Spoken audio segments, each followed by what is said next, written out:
Jai Hind, aspirants. I, Ruby Thakur, welcome you to SSB Crack Exams. आज हम बात करने जा रहे हैं एक स्ट्रेंथ और डेडिकेशन की कहानी, और जिनके बारे में आज हम बात करेंगे वो है एक पैरालंपियन, और ये बन गए हैं वर्ल्ड के पहले एस्ट्रोनॉट जो कि विद फिजिकल डिसेबिलिटी बने हैं। सो चलिए जानेंगे डिटेल में इनके जिंदगी के सफर के बारे में। तो आज हम बात कर रहे हैं जॉन मैकफॉल, जो कि पहले एक पैरालंपियन रह चुके हैं ग्रेट ब्रिटेन से, एंड अब इनके नाम है एक अब पहले astronaut with the physical disability. Properly इनको मेडिकल क्लियरेंस मिल चुकी है कि अब ये लॉन्ग ड्यूरेशन के स्पेस मिशंस के अंदर ये जा सकते हैं। European Space Agency astronaut corps member is now eligible to be placed on and trained for a flight to the ISS. So International Space Station के लिए yes, because जब ये बात आई थी, एक स्टडी थी, हम आगे बात करेंगे स्टडी के बारे में कि क्या ये जो फिजिकल डिसेबिलिटी के साथ जो है कोई इंसान ऊपर जा सकता है, एस्ट्रोनॉट बन सकता है। So yes, finally it's yes to this particular thing. So जैसे ही न्यूज उनको दी जाती है तो देखिए वो क्या कहते हैं। This isn't about me, this is way bigger than that, McFaul said at a media briefing. This is a cultural shift. This is something that has not been done before. I am proud for me, but I am proud of the mindset shift that this has achieved. इसके अंदर वो कहते हैं कि ये बात सिर्फ और सिर्फ मेरी नहीं है, इसमें जो सबसे ज्यादा मेरे से ज्यादा भी इंपॉर्टेंट है दैट इज व्हाट, कि एक जो माइंड सेट चेंज हुआ है। आगे हम बात करेंगे, जब ये स्टडी की जा रही थी उस टाइम पे लोगों को लगा था कि सबसे बड़ा चैलेंज क्या है, लेकिन जब स्टडी चल रही थी उसके अंदर जो चैलेंज निकला that was a shocking incident. Done. तो जॉन मैकफॉल, जिनकी इस पर्टिकुलर टाइम पे एज है मात्र 43 ईयर्स, तो यूके से है, कार्डिफ से। सो मात्र उनकी उम्र 19 साल की थी जब एक मोटरसाइकिल एक्सीडेंट के अंदर उनकी जो राइट लेग है वो उनकी नहीं रहती है, डन, एंड अबव नी जो है पूरी की पूरी जो वो लूज कर जाते हैं अपनी राइट लेग।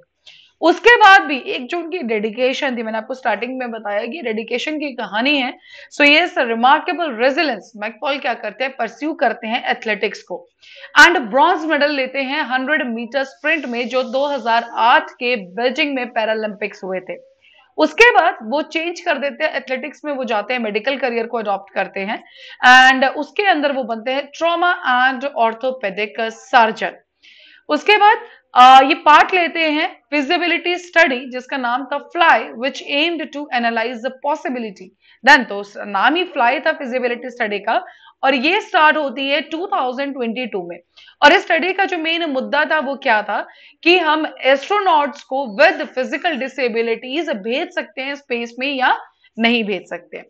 2024 में स्टडी कंक्लूड होती है, और finally now we got a big yes कि टेक्निकली बिल्कुल फिजिबल है किसी को भी विद डिसेबिलिटी, यहाँ पे मैकफॉल की बात की जा रही है कि इज फुली फिट, कि वो 6 मंथ के मिशन के ऊपर जो है आईएसएस के अंदर जा सकते हैं।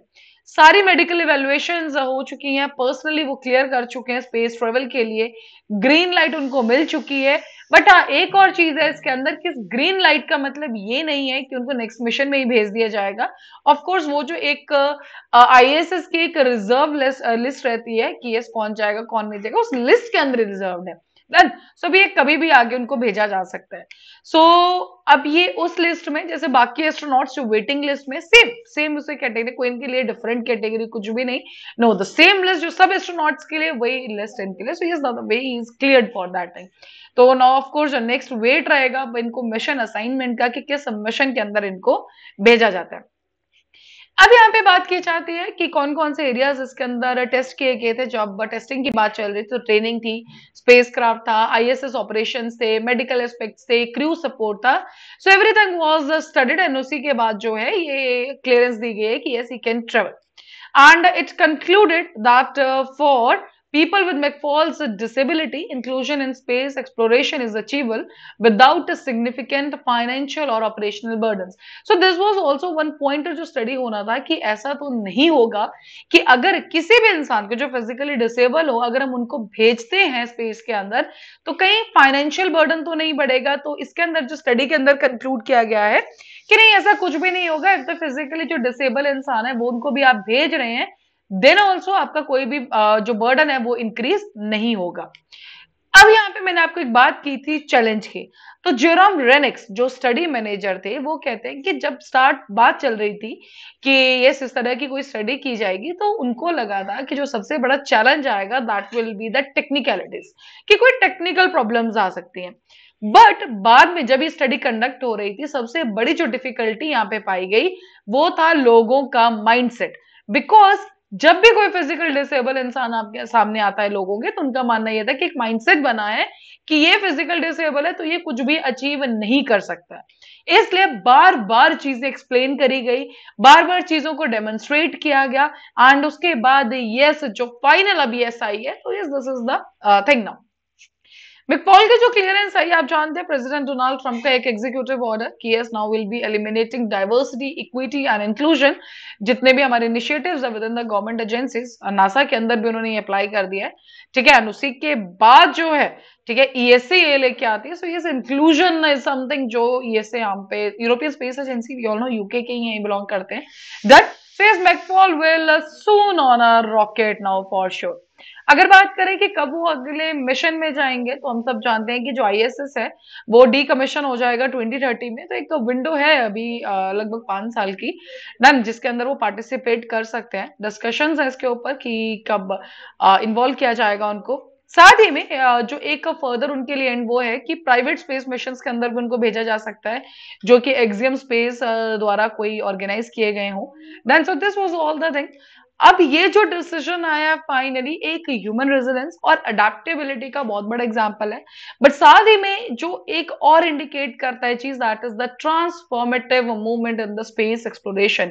इंक्लूसिविटी को प्रमोट कर रहे हैं यहाँ पे ये, ठीक है। एक जो एक नोशंस बनाए जाते हैं, प्री माइंडसेट जो होता है, उन सबके खिलाफ जाकर एक बहुत ही, of course the big applause to the McPaul जिन्होंने इसको पास किया। Of course testing was on him only then, so काफी चीजें उन्होंने भी सफर की होंगी, again and again demonstrations, again and again चीजों में वो गए होंगे। Then so that dedication is needed in life for everything. So is after that yes now he became the world's first astronaut with the physical disability. So that's all for this particular topic. अभी आपके screen पे SSB interview का course हर महीने batch बैठता है, आप join कर सकते हैं। साथ ही we are having the courses for NDA, CDS, AFCAT, आप इनमें एनरोल कर सकते हैं। और जब भी आप एनरोल करें उस टाइम पे discount code that is the warrior 10 आप यूज करना ना भूलें। जैसे आप इस कोड को यूज करेंगे you will be getting the 10% of on that particular course.